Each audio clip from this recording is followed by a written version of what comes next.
So guys, बड़ी ही शर्मिंदगी वाली बात है कि सोशल मीडिया के प्लेटफॉर्म का लोग इस तरीके से इस्तेमाल कर रहे हैं कि अपने घर के पर्सनल रिश्ते और पर्सनल रिश्तेदारों को, बड़े बुजुर्गों को इस प्लेटफॉर्म पे ला के लोगों के आगे परोस दे रहे हैं। काफ़ी दिन से अम्मा को लेके इब्राहिम फैमिली से बहुत सारे सवाल जवाब किए जा रहे थे, जिसका जवाब देते हुए उन्होंने अपने सडनली डब्बा ने अपने व्लॉग में अम्मा को हमारे सामने प्रेजेंट कर दिया।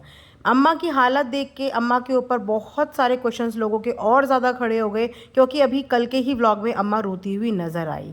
तो इतना सारा इमोशनल सपोर्ट जब अम्मा को पब्लिक का मिला और अम्मा के लिए पब्लिक के दिल में सिंपैथी डेवलप होने लगी कि अम्मा के साथ इन लोगों ने ऐसा किया तो किया क्या है, तो उसके बाद अचानक से एक वीडियो रिलीज़ होती है। और वीडियो रिलीज़ भी उस शख्स के द्वारा होती है जिस शख्स का इब्राहिम फैमिली के साथ 36 का आंकड़ा है, यानी कि जनाब और मैडम के साथ 36 का आंकड़ा है। ये वही एक इंसान है जिसने इब्राहिम फैमिली की इंटरनल न्यूज़, अंदर की खबरें बाहर एनएफ को दी थी, और वहीं से ये पूरी खबरें सोशल मीडिया पे सर्कुलेट हो गई। तो जनाब का इससे बातचीत बिल्कुल बंद है, लेकिन ये जनाब को मनाने की कोई भी कसर छोड़ता नहीं है। कई बार आपने इनको जनाब के व्लॉग के नीचे पोस्ट करते हुए भी देखा होगा।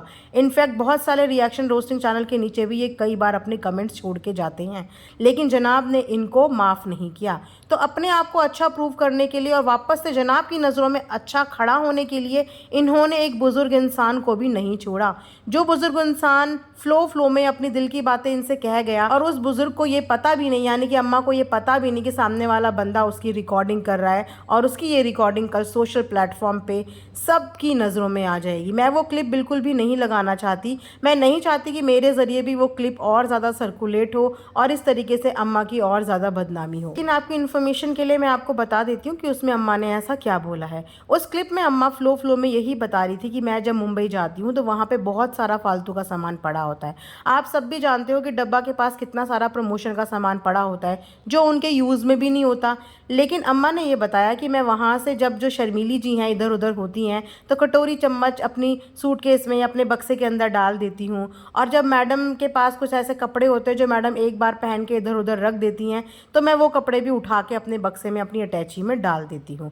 तो ये सब बातें उन्होंने फ्लो में बोल दी और उस आदमी ने इनकी उस बातों की रिकॉर्डिंग कर ली। तो ये कोई बड़ी बात नहीं है। जैसे कि मैंने अपने पिछले व्लॉग में भी बोला था कि एक बुज़ुर्ग और एक बच्चा दोनों सेम होता है, उनके दिमाग में सोचने समझने की शक्ति एकदम सेम ही होती है। तो अगर उन्होंने अपने घर से कोई चीज़ उठा भी ली तो इसमें बुराई क्या है? किसी बाहर वाले की थोड़ी उठाई है, अपने घर के बच्चों की उठाई, इतना तो उनका हक बनता है। और अगर उन्होंने ये चीज़ को चोरी का नाम दे दिया तो उनको शायद शब्द समझ में ही नहीं आए होंगे कि मुझे क्या बोलना चाहिए, तो उन्होंने हंसी में मजाक में चोरी बोल दी। कम से कम तुम्हारे आगे बोली तो, वरना चोर तो कभी ये चीज़ किसी को बताता भी नहीं है कि मैंने क्या चीज़ चुरा ली है। लेकिन ये कहीं ना कहीं उनका भोलापन, उनकी नादानी तो थी कि उन्होंने ये चीज़ एक्सेप्ट करी कि देखो मैं वहाँ से चुरा के लेके आई। लेकिन सीरियसली ऐसे लोगों की ना बेशर्मी पे धिक्कार है जो अपने फ़ायदे के लिए, अपनी राजनीति के लिए, किसी दूसरे की नज़र में अच्छा बनने के लिए अपने घर के बड़े बुज़ुर्गों की सोशल प्लेटफॉर्म पे बेइज्जती करवा रहे हैं। पर देखने वाली बात होगी कि उनके इस एक्शन का जनाब और मैडम क्या जवाब देते हैं।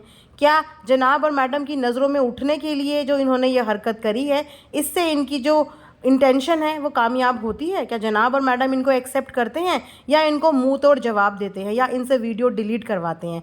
वेल, देखते हैं। आप लोग कमेंट सेक्शन में ज़रूर बताना कि आप लोग अम्मा को सपोर्ट करते हो या आप भी इन लोगों की इन मिली जुली सरकार में शामिल हो चुके हो। Thanks for watching earth mom Dehradun.